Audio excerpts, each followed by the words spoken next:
Hello, my name's host Eric. Host Talking with Famous People. Okay, well, Callum says it's subjective in nihilism, but you can still agree about which subjective moral produces the best result. Right, but you're going to use some sort of metric to determine best result. Is best result greatest good for greatest number? Is best result least rights violations? Is best result most economic prosperity? That's your framework.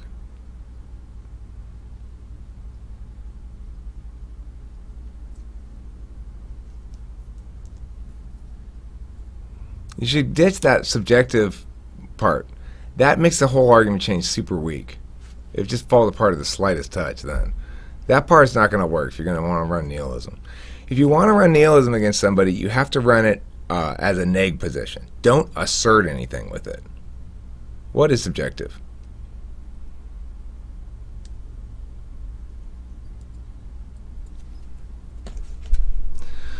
Well, I mean, it's situational. It's not subjective. The moral framework exists outside of me, right? When I say natural rights framework, you know what I'm talking about, and you know that it persists beyond me, correct?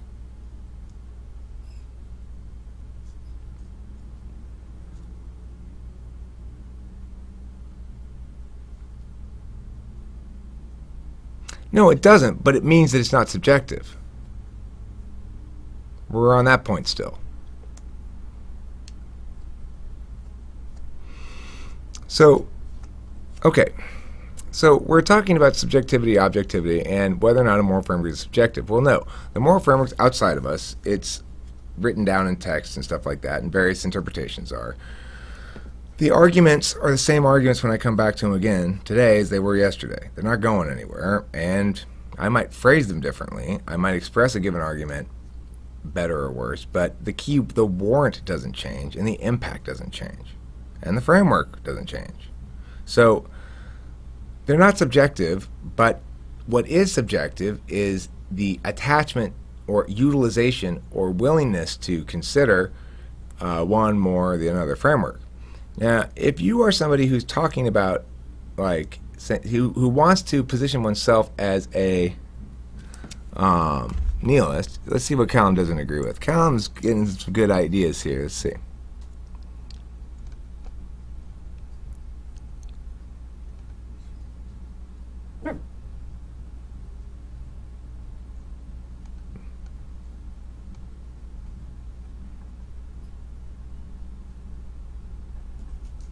I don't agree with your moral agency part, but I agree with your framework. I don't understand what you mean you don't agree with the moral agency part. My position on it is that being a moral agent means one has to make moral decisions. I mean, I'm not sure what part of that is in dispute, but regardless, regarding the universality thing, we do know that there's a lot of resistance to it. There's a lot of relativism and a lot of sense that we can't possibly tolerate a world in which one side of these ideas is right and the other ones are wrong. I mean, we've tried that for all time. My religion's right, my religion's right, my Democrats and my Whigs and my Republicans and the Don't Tread on Me party, and there's never been, we have all of human history to prove to us, Eric, that there is no right answer about these things. It's all subjective. Well, until about 50 years ago, you were right. Until we figured it out.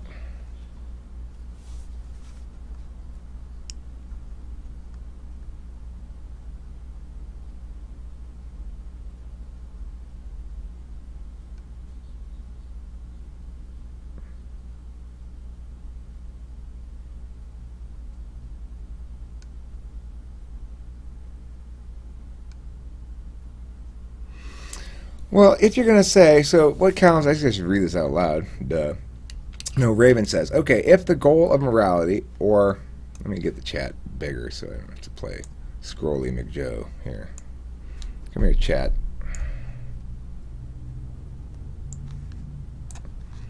Alright, so Raven says, okay, if the goal of morality or judgment or something is moral or immoral, dependent on whether it produces a favorable result for civilization, etc., then is morality really something that we can clearly define, or is morality only consciously delivered, interpreted? Well, that's why I don't evaluate moral decisions on whether they're good for humanity or not. I evaluate them on whether they uphold or violate rights.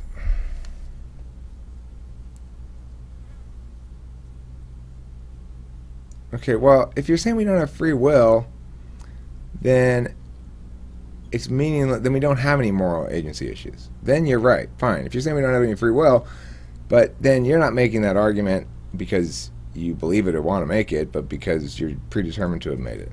In which case, you don't really care about it, so I don't really care about it either.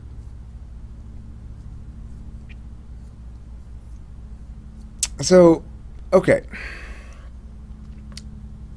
If the goal of morality or judgment, well, the goal of it is to not do fucked up shit, right?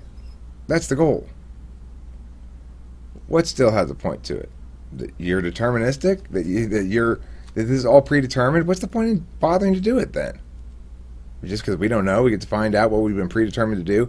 It's a meaningless distinction, Callum. I mean, that's not an attack on... That's not nihilism, by the way, that you're defending there. That's determinism. And determinism has serious flaws in it because, in part, it's not factoring in the way that actual consciousness is structured to take advantage of chaotic systems, mechanisms that produce randomness and differentiation from what might otherwise fall into a deterministic pattern.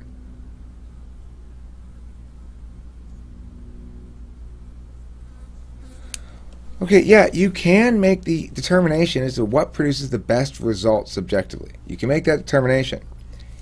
And if that's the determination you want to use to determine your moral absolutes, which you're going to functionally be treating as moral absolutes, right? You're going to say, well, the reason we know for sure that this is the best one, subjectively, I'm going to say it's the best one because it has the biggest pile of impacts, right?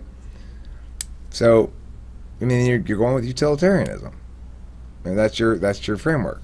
This is what nihilism always collapses into. It collapses into some other framework because when you get down to it, you realize they're making a moral claim when they're making a nihilistic claim. They're saying this stuff is wrong here. These moral frameworks are wrong.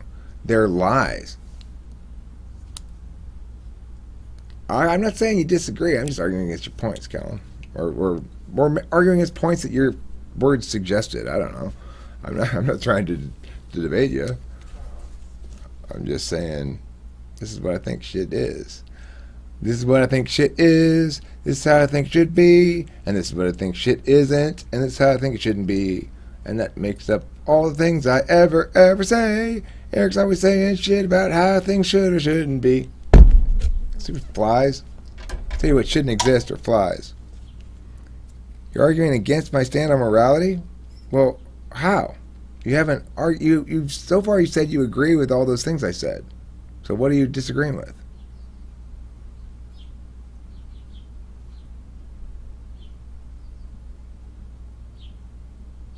The morality is absolute?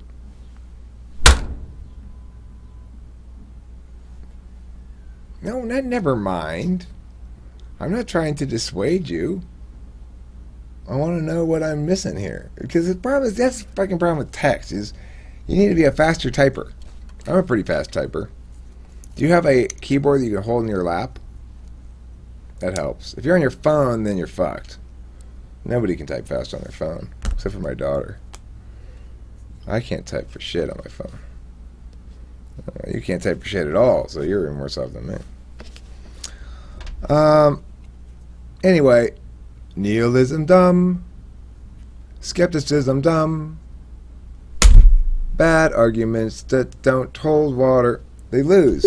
People run this shit all the time in debate. That's the thing. People run it. It's not like I'm just talking out of my ass. People run in policy skepticism. People will run meta-ethics. People will run fractal universes. People will run whatever the fuck they want in policy. So, I mean, I see the shit. I see it fall. People run a priori in policy, too. Or an LD. I ran a priori in LD. Like, it's a priori false. So I know how all these arguments actually play out.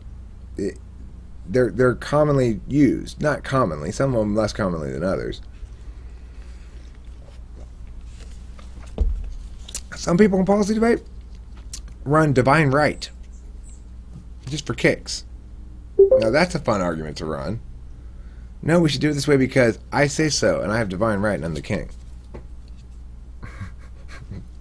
And you logically defend that whole thing, right? You go, well, obviously, blah, blah, blah, blah, blah, blah. You set up all these fucking proofs and make them try to dismantle them in time. That's timed debate, though. See, that's the thing.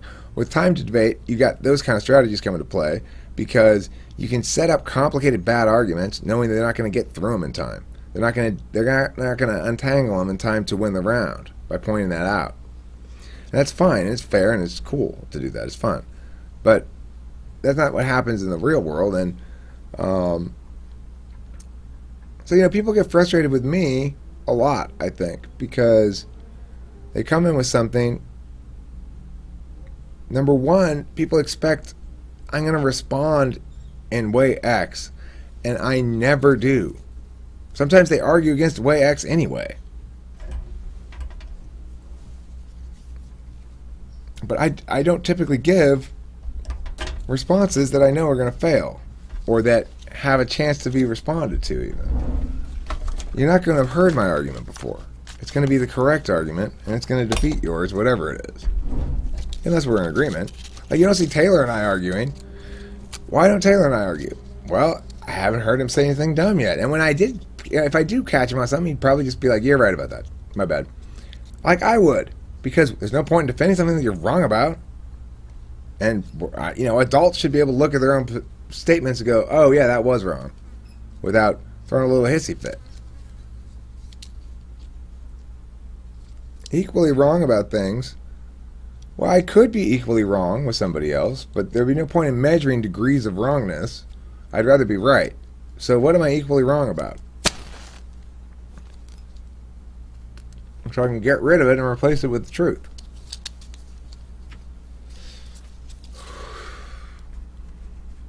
I don't want to be equally wrong. I want to be right about everything. So I'm going to just get rid of all my wrong opinions.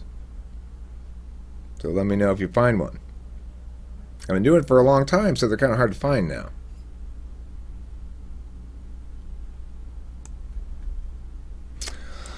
Okay, well, I guess that's it for this topic. This topic, I think, was nihilism still? Or is this a long nihilism video?